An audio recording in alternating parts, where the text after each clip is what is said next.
Mask up. It's an order that could be sticking around longer than most expected. Plus, a letter from the U.S. Postmaster General to the state of Kansas with an election warning appears to be lost in the mail. And questions galore about this mailer with an application for mail-in ballots. Is it the real deal? That's what we're talking about right now on Kansas Week. Southwest National Bank has proudly served Wichita and its surrounding communities for over 100 years. We are happy to support KPTS, Public Television for Kansas.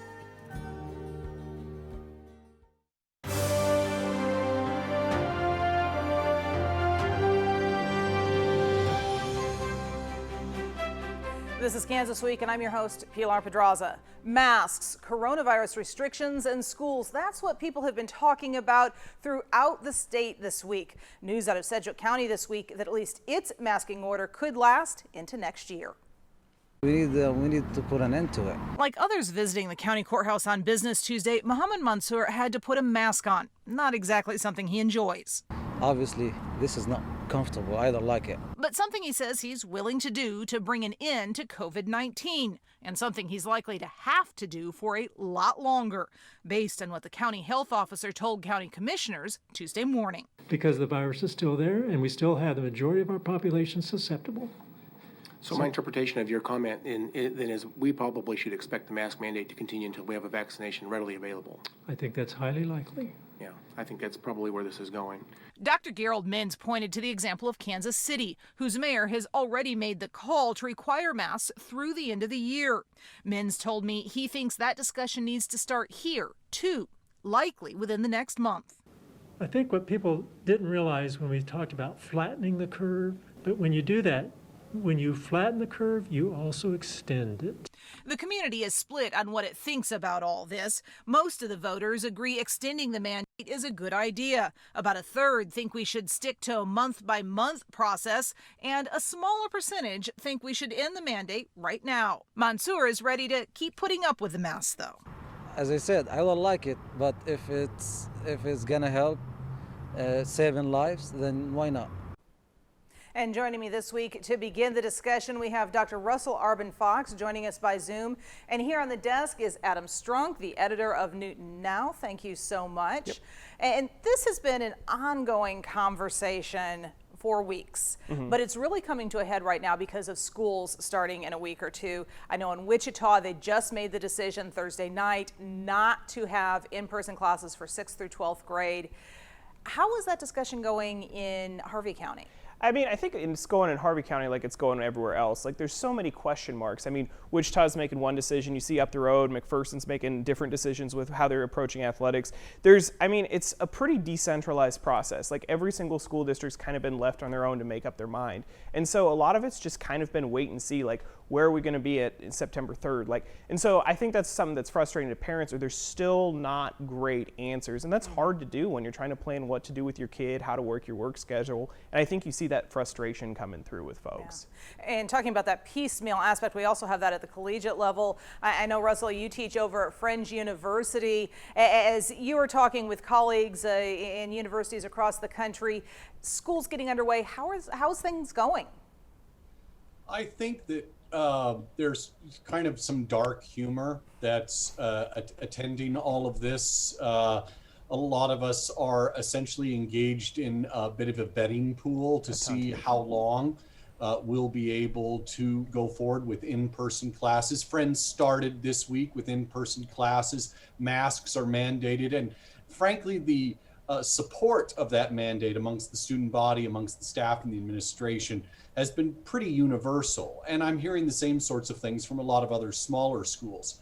But we also have examples of larger universities that have had a much more difficult time managing these mandates. You've got some notorious examples that have made the national news. The University of Notre Dame, University of North Carolina, Chapel Hill, efforts to go forward with in-person classes have had to be scaled back radically as incidences of COVID infections have come forward. So we're all crossing our fingers. We're hoping that, with the young adult population we have, that we'll be able to accomplish things that maybe would be harder to accomplish in, environments where you have a lot of teenage students, such you have as high schools. But I mean, everybody is scrambling. Everybody is trying to see what will work and move forward as best they can as they learn, as they go. And definitely figuring this out as we go is we're moving forward. Looking at sports in particular, some schools are doing one thing or another. Mays decided on Thursday night that even students who are going remote for classes can participate in high school athletics. Wichita schools, though, canceled their fall sports while they're doing remote learning for the high school and middle school kids. Now you've got students protesting that. Yeah, and again, it just I don't know how it's going to happen. Like, I don't know how league sports is going to move forward because, like, you have schools with vastly different plans that are in the same league, and so are there going to just be a bunch of forfeits in games? Like, nobody again knows what's going on, and again, like, I don't speak for ADs, but like, I think it would have been beneficial for the school district if Keisha would have given some stronger direction on that instead of just like, we'll figure it out. But. Well, and you're talking about not knowing how they're going to figure it all out. We've got one school district, Blue Valley, that has already had their entire football team quarantined. Yeah. Well, maybe they'll be better for playoffs, and I don't know. Well, that is one argument to be made. And I'm sure there are folks out there that are making the argument, just get it over with and get the kids back out on the playing field. Yeah. But I mean, I think, and again, I think hopefully adults in the room eventually do prevail. Like, look, like we pay taxes for a public education system. We expect our public education system to be able to educate our kids in the best manner possible. And so I really hope we do see school districts making those decisions on what decisions can we make to best educate our kids and continue that education. And I think some of these school districts are finding out if we're going to have all of these events where we jam everyone into a small space, like maybe that's not how we're going to keep the school open longer. Yeah. Well, and I've got to say, because I mean, the argument has been made, okay, have the sports, but don't have the fans there. And as a sports fan myself, that doesn't sound any fun. Well, it's got to be tough for the parents because that's really who sports matter to. Yeah, exactly. Well, there are other things to talk about today as well. Oh, yes, Russell, Russell, you had something to say. If I may, one of the themes that characterizes this whole debate has already been touched on, the fact that people are desperate for guidance. They're desperate to know, okay, what's the new baseline going to be? And that's one of the central problems that we have had to wrestle with here in Kansas, because you have had people in the government that have looked strongly to create some consistent recommendations. And then you have people who have argued just as strongly that you've really got to allow all of these different governing units, all of these different counties, all of these different school districts to make up their own mind, to judge on the basis of, their own local knowledge. And there's good arguments that go either way. In our county here in Sedgwick, we have a health officer who has always been looking to create some common solutions that will extend into the future. And you've had a county commission that has always been looking to say, well, but maybe bars could open, or maybe this could be allowed. And so we have this patchwork situation that doesn't satisfy really anybody. All right. Well, moving from schools and masking to elections, the phones have been ringing off the hook in newsrooms and election offices across the state since Monday when voters got a mailer from Missouri. It was posted from an unfamiliar organization and included a mail-in ballot application. I was the first journalist to track down the sender and verify it is the real deal, but you still might want to double check some things, as I showed you on Cake News this week. And they came in the mail yesterday. Wayne Stedham and his wife both got versions of this mailer Monday, even though they were already signed up to vote by mail. And so it was somewhat, weird to see something like this in the mail to say, do it again or do it, and we'd already done it. The Stedhams were among some 455,000 Kansans to get the letter from the Center for Voter Information. It says local election officials are urging Kansans to vote by mail and includes an application for a mail-in ballot. We found the sender online and made contact with one of its board members, Marissa McBride. The entire purpose of the organization is to expand access to democracy and make it easier for people to have their voices heard. She said this is part of a national campaign to encourage more Americans to vote. They targeted specific groups that are usually underrepresented among active voters, young adults, people of color, and unmarried women, which is why some people got them and others didn't. We checked with the Secretary of State's office and learned the elections director approved the form, saying it is consistent with Kansas law.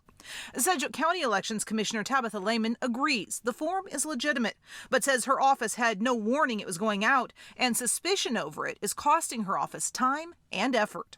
We've had people calling very confused because they've already submitted an application. When I spoke with the folks at the Center for Voter Information, they told me they know that this form they sent out is just a copy of the one that your county probably already sent as well. They say there's a good reason for that redundancy. Going 2 or 3 passes to folks helps increase the response rates and make sure that they're actually paying attention and able to vote. Now, that said, Lehman warned to double check the election office address on the return envelope. She says this organization has a history of inaccuracies in the addresses. The Sedgwick County office address is incomplete. If you don't add Suite 101 to it, delivery might be delayed. And Russell, I'm going to start with you on this one. Not that unusual for third-party organizations to get involved with something like this, is it? No, it's not, because a lot of people, this is a free country. A lot of people will organize and they'll do their best to try to spread messages and share information to accomplish their goals. And you've got civic groups that want to increase voter turnout, that want to make it easier for people to register to vote, that want to remind people about voter deadlines. So they go ahead and move forward. Of course, as was pointed out, they don't always do so with complete information. They don't always contact the right people. This kind of feeds into the comment that I was making before about the patchwork situation regarding masks. Elections in the United States are, in a lot of ways, very well structured and very secure. Nonetheless, they tend to be a lot more complicated than they need to be, because different states will have different rules, because different counties will have different addresses, and it's not unusual for a lot of people to get involved in spreading information, and some of that information is going to contradict other sources of information, and that just creates the kind of frustration that this story is all about. Certainly, and while there was a lot of conversation in the bigger counties, probably because of the groups this organization was targeting, not as many calls up in Harvey County. Well, I mean, I talked to the county clerk on Tuesday. We didn't get into this issue a whole lot, but I mean, so I can't say that this didn't happen in Harvey County, but I was not getting a pile of phone calls. Yeah. So I don't know how and who and what they targeted. And we were getting a lot of phone calls. Yeah. So yeah, big difference right there. Very difficult trying to keep up with all the calls that were coming in, which is part of why we did the story. Well, there were other things we talked about. Oh, Russell, yes. I was just going to say it's predictable that you're going to see greater instances of confusion in more urban areas, in areas where there's a larger population, because a lot of these groups are thinking, well, these are where the people that we especially want to target live. And so you've got people receiving multiple letters, or people within the same household receiving different letters from different organizations. Yeah, which just adds to the confusion there. Well, we talked about this next story a bit last week. The United States Postal Service sent a warning to almost every U.S. state saying it can't guarantee on-time delivery of mail-in ballots this election. It's a letter that didn't make it to the state of Kansas, though, until Cake News Investigates stepped in. They posted a letter online that they never delivered to us, and it's their job to deliver the letter, not post it online. He's talking about this letter dated July 29th. And it's frustrating because I'm having to answer questions about a letter that I never got. But we found it on the post office's website. It tells the Secretary of State the Postal Service can't adjust its delivery times to meet Kansas election law. In other words, that 1 to 3 day delivery window we're all used to, not a guarantee anymore. There's increased concern. They're going to have to increase capacity and for us to be cautious and to let folks know, once you know who you're going to vote for, then you can go ahead and submit your ballot early. This is all coming at the same time the Postal Service is under fire for removing sorting machines from offices, including one here in Wichita, and being understaffed while refusing to pay overtime to mail carriers to ensure prompt deliveries. Kansas Secretary of State Scott Schwab says the only part of the election process that your local office doesn't control is when a mail-in ballot is in the mail. But he adds, you can help by hand delivering your ballot, skipping the post office altogether. You can drive it to the county office. A lot of counties have extra secure drop box locations. Drop it off there. You can bring it to your polling place or any polling place on election day and just say, here's my mail ballot. And Russell, rather ironic that all of this is happening to Kansas at the same time the Postmaster General is going to Washington, D.C. to answer questions about everything that's been going on in the post office. Yeah. Obviously, this has been building for months. There are long-standing systemic problems that the post office has to deal with. It's under a lot of very contrary pressures coming from both private industry and the U.S. government. And now all of a sudden you have people waking up to the fact that thanks to the pandemic, the business of the post office is going to be really, really needed this coming election. And they are confronting the reality that maybe they don't have the people in place, maybe they don't have the resources available to them to handle the load of mail they're going to receive. And you've got people like Senator Moran here in Kansas, who's stepped forward and said it's essential that the post office find the resources it needs. Because, of course, in the midst of all this political argument, you also have a lot of people who depend upon the post office for medicines. They depend upon the post office for a lot of basic information. And this sort of thing just makes it easier for people to take political sides and forget about the important role the post office plays in more rural or less populated parts of the state.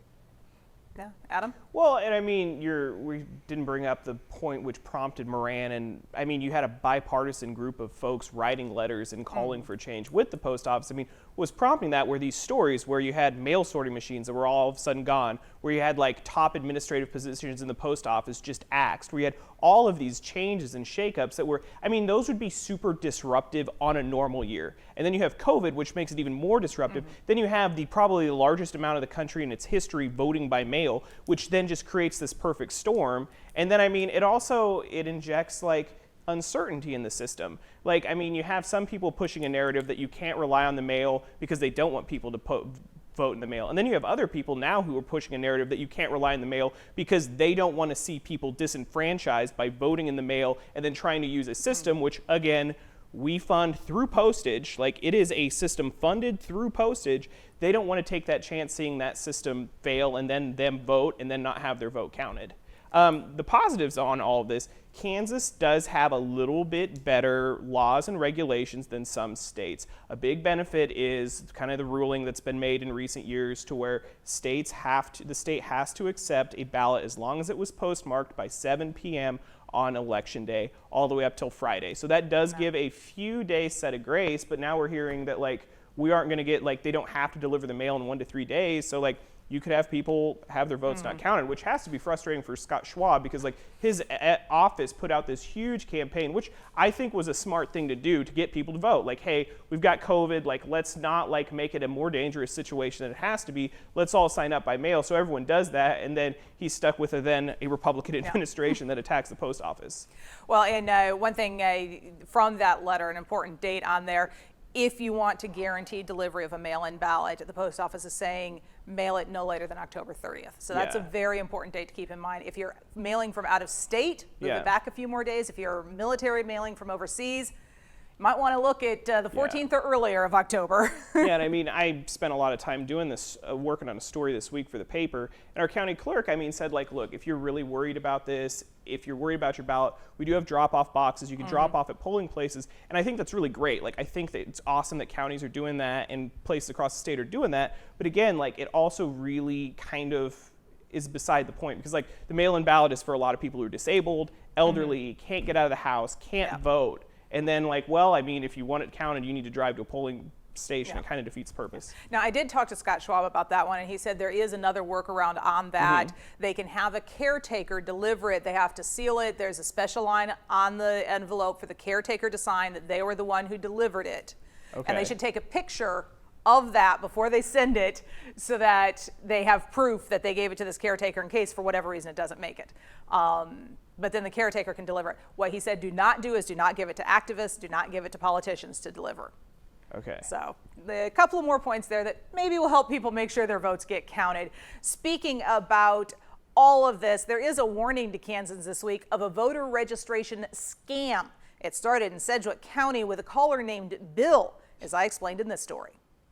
Our officers started receiving phone calls from citizens who were concerned. They were worried about a call from someone named Bill saying he worked for the Sedgwick County Elections Office. In that call, he offers to register the person to vote over the phone. But Elections Commissioner Tabitha Lehman says not only is he not an employee at her office, what he's doing is illegal. There is no mechanism in Kansas law that allows for people to register to vote over the phone because we have to have a signature. She says this could leave people thinking they're registered to vote when they're not. It also puts a lot of their personal information in a stranger's hand, a potential ID theft danger. And it could interfere with getting other Kansans registered to vote. Sometimes, she says, her office has to call you to get missing information or correct something on your voter registration. She fears knowing that this scam is out there will leave voters less likely to answer when her office actually calls. So here's how she says to make sure a call is legitimate.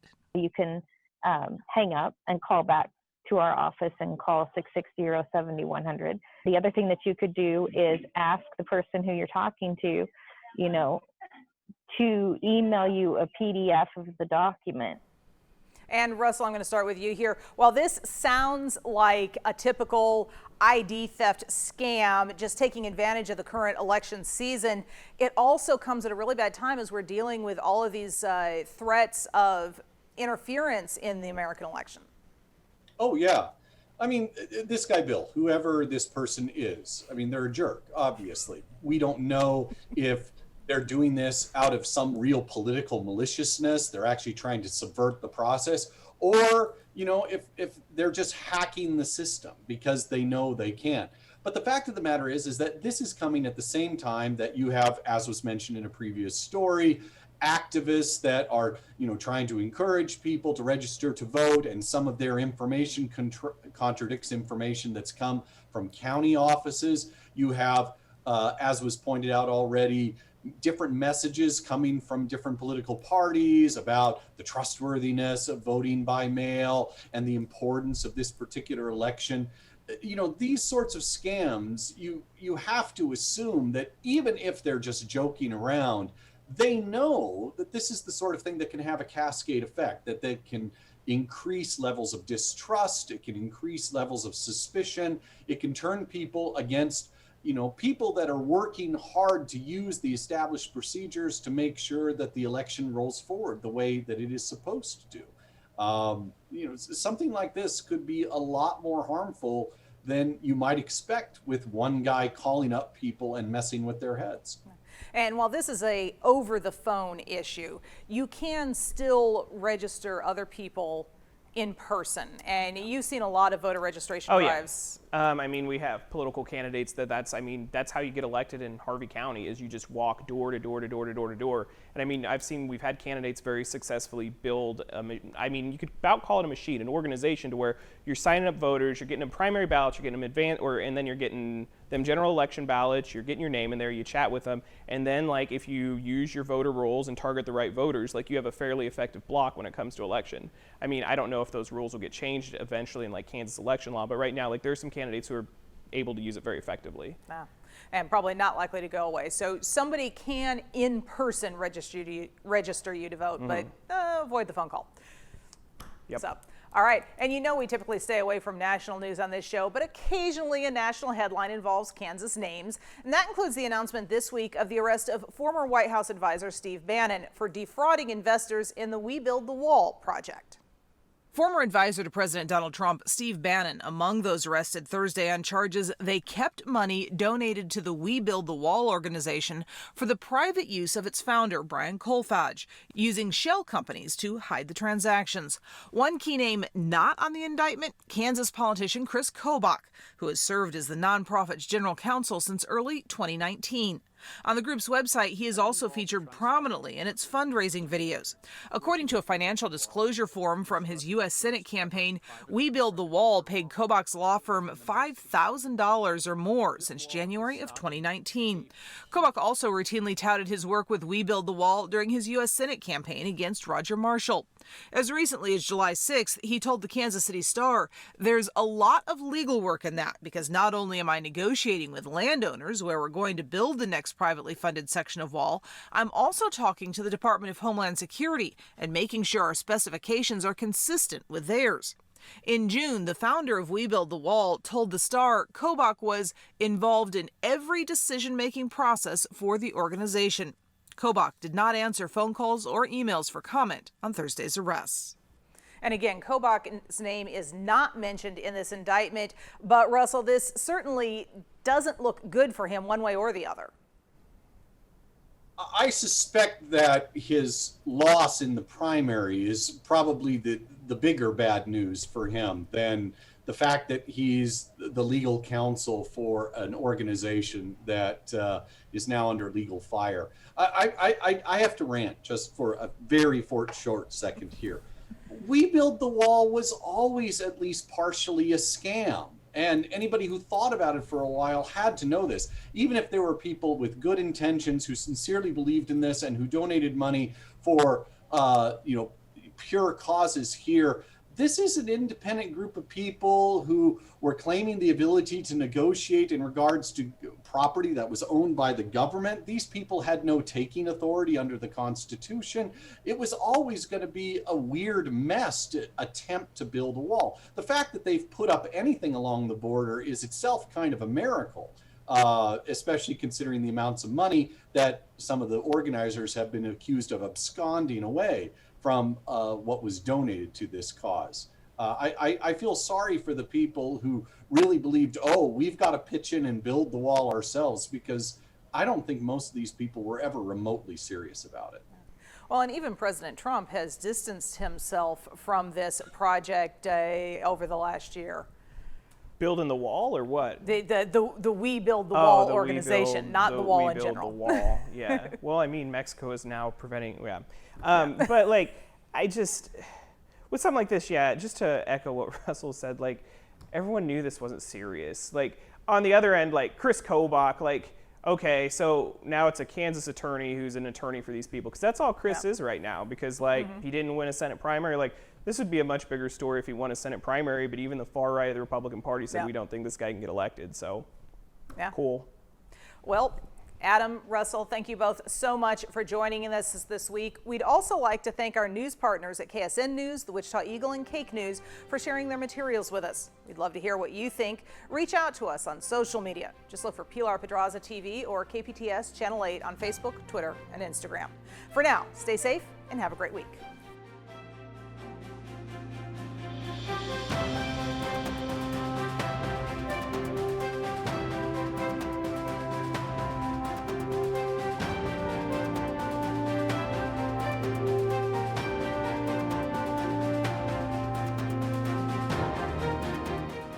Southwest National Bank has proudly served Wichita and its surrounding communities for over 100 years.